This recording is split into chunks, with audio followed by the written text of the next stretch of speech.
Hi everyone, welcome back to the basic networking course. In the previous section we have discussed about IP addressing, subnetting, ARP, IPv4 and IP version 6, and now we are going to discuss about application layer protocols. Before going to application layer protocols, let's see how a process communicates. Before knowing how a process communication occurs, you should know the basic terminologies in process communication. We have a process. What is a process? A process is nothing but a program in execution. That is, a program running within a host is called as a process. And we know that there are two parts, that is a sender as well as a receiver. A sender is called as a client here and the receiver is called as a server here. Okay. So the client process is what which initiates the communication and the server process waits to be contacted. The process sends and receives the messages through the socket. And the identifier includes both IP address and the port numbers associated with the process or the host. Going for application layer protocols, first we should know what is a protocol.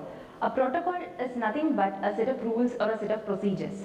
So the main use of this application layer protocol is, it defines the type of messages exchanged, that is whether it is a request message or response message. Then the message syntax, that is what are the fields in those messages and how they are being delineated. And message semantics. Message semantics is nothing but the meaning of the information in these fields.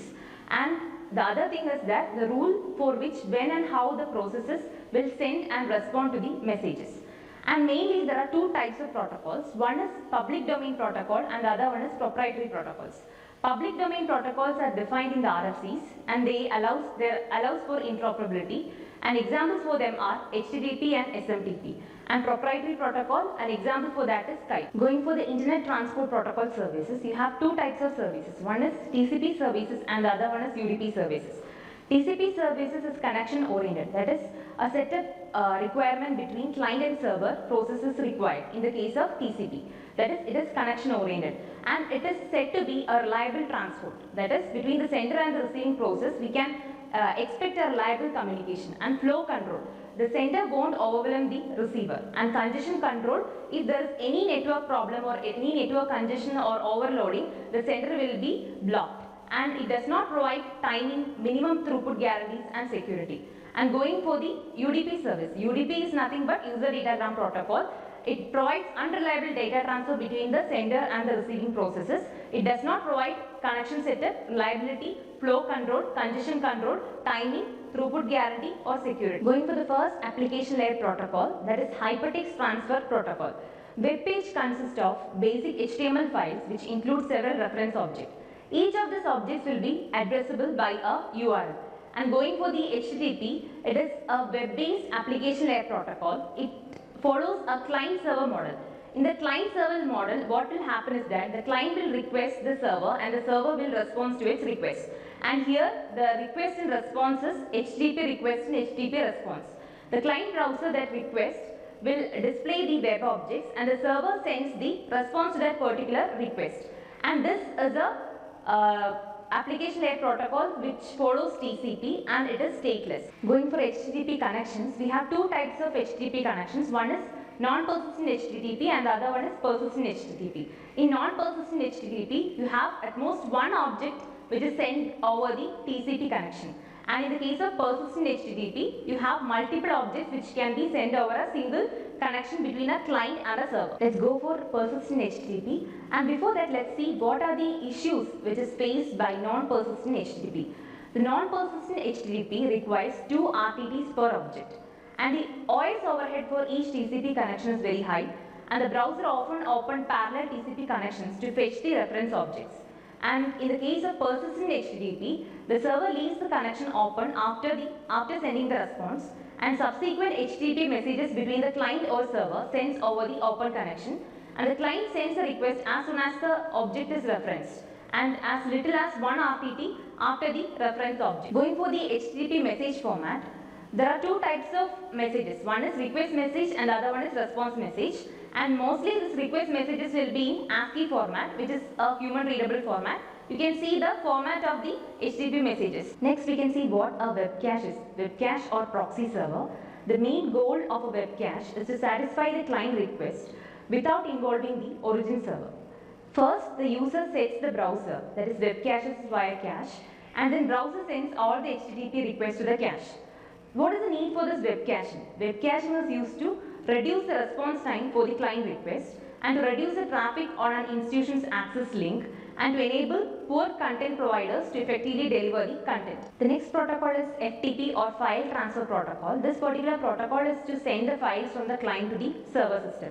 It is used to transfer file to and from the remote host, and it is following a client server model. That is, there will be an FTP client as well as an FTP server, and client side will initiate the transfer of the files from one side to the other side, that is to the server side or the remote host. And the FTP which is used here is RFC 959, and the port number for FTP is 21. The FTP separate control data connections. The File Transfer Protocol client contacts the FTP server at port number 21. The client is authorized over a controlled connection here. The client browses the remote directory, sending commands over a controlled connection. When the server receives the file transfer connection, the server opens the second TCP connection to the client. After transferring one file, the server closes the connection. Server opens another TCP data connection after transferring the file, and the controlled connection is out of band. The FTP server maintains a state. It is not a stateless service. It maintains a state and the current directory and earlier authentication. Going for the sample FTP commands and responses.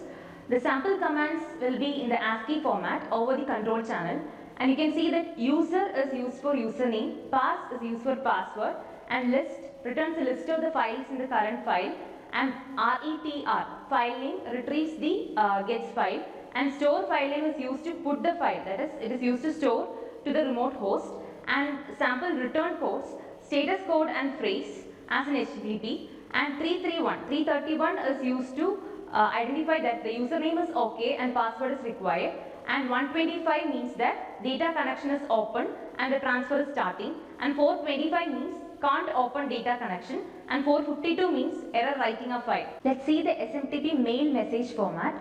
The SMTP is a protocol for exchanging the emails, and it uses RFC 822 standard for text messaging, and you can see that there are two parts. One is a header and the body. The header lines consist of to, from and subject, which is different from SMTP commands, and the body consists of the message.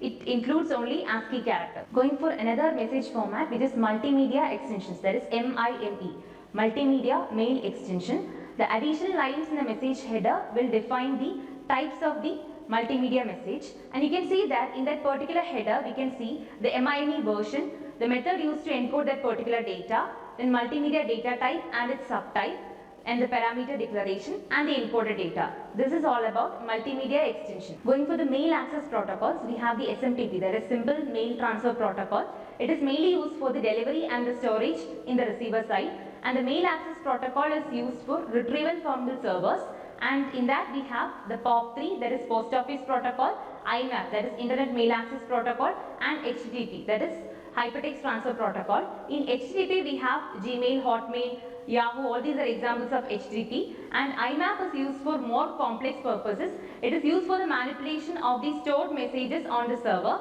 and POP3 or the Post Office Protocol is used for authorization between the agent and the server, and it is also used for downloading purpose. We have come to an end of this session. I hope you are all understood about the different types of application protocols that we have discussed: SMTP, FTP, HTTP, POP3, IMAP, etc.